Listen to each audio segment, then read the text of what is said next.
APPMC 2019 and we have Mr. Shaun with us, and he's from Digix, and he is going to let us know about this blockchain which we are talking about now in the industry.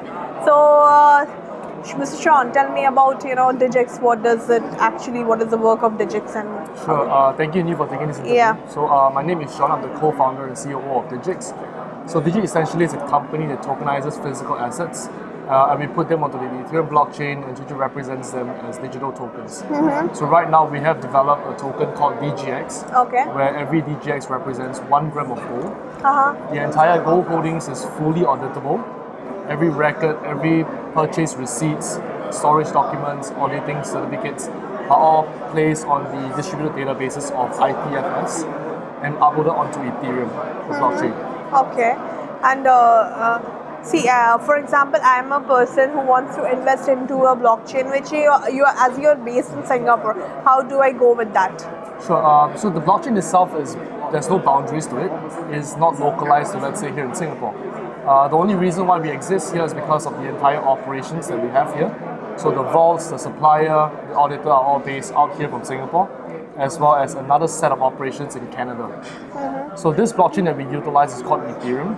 So Ethereum essentially is a smart contracts platform that allows us to actually lock documents onto the chain itself to prove authenticity of the token itself.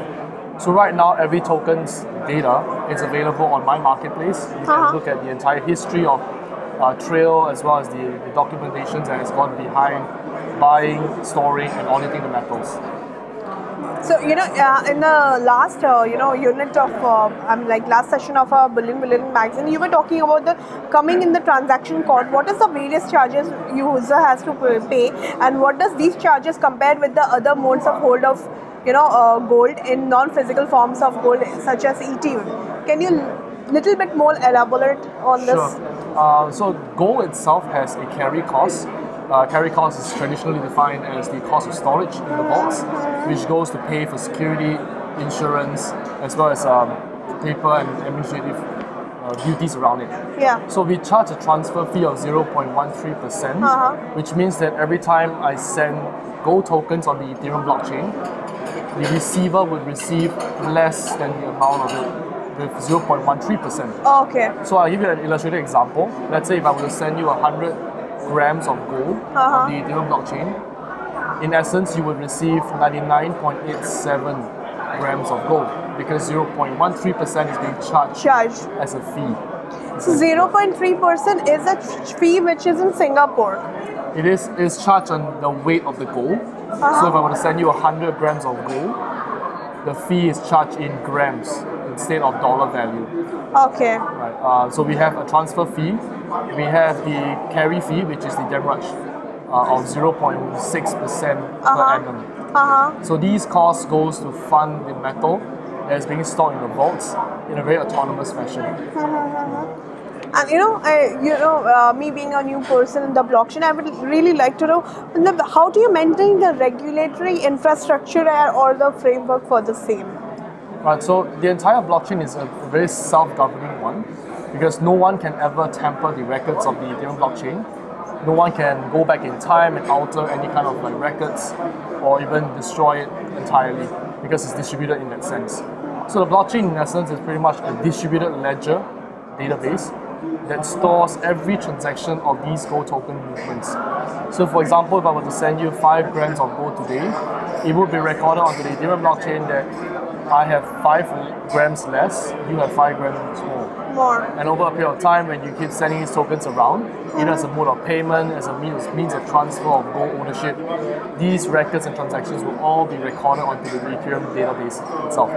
And this ledger is immutable in its own right, and it doesn't require any kind of intermediary to actually disrupt this. Okay, and how do you preserve the anonymity of the users? How do you preserve with that? Right. So blockchain transactions in general are public but anonymous. Right? Okay, and how does it work? Right. So everyone has a public address. A public address is a chain of hexadecimal placing numbers. So it could look something like 0x54321 ABCDEF, things like that. Okay, like the code name for the same. The exact key to your ownership. But these addresses are all public, but they are anonymous because you are not able to identify who owns what public address accurately in any real time, for example. Okay. Whereas, let's say if we compare to an email transaction, if you're sending an email, you have your email address that's being tagged onto the email chain. So you are able to publicly identify who is behind a particular address. But in blockchain transactions, it's not possible. So you have a code name, or what do you say that a public key. Public key. Exactly. Okay. Yeah. So it's public but anonymous. Interesting. And how does the fluctuation in the currency? We have been knowing that cryptocurrency recently there was this Bitcoin which was in peak, and then it fell down again. Yep. So how do in the blockchain, how is the fluctuation of the currency? How do you deal with that? Right. So as you rightly pointed out, is it favorable for DGX? Yes, it is in a way, because my product is set up for an environment where things are very volatile. So as you rightly pointed out, cryptocurrency is highly volatile. Yeah. We had seen Bitcoin hit a peak of about $20,000 last year. Came all the way down to $4,000. Right now it's trending close to about 7,600 levels today. So my token solution itself is to provide a hedge and a store of value for people who want to escape the volatility of Bitcoin. Okay. For example, let's say if you were to own 15 Bitcoins today and the value is dropping, what you will be able to do is to swap these Bitcoins or other kind of cryptocurrencies into DGX Gold token itself, because we represent the gold exposure. And as you have seen recently in gold prices, they have been trending upwards with increasing trade war tensions and every kind of geopolitical climate issues around the world. Gold is always known to be a safe store of value, which we are trying to replicate the entire safe haven asset environment in the blockchain space. Okay. So it's nothing more than gold itself. It is still gold. DGX represents 1 gram of gold. But what we actually do is to provide that store of value for people who want to convert volatile cryptocurrency into a stable crypto that's backed with gold. Superb. Thank you so much, Shaun, for being here. And what do you expect out of APPMC?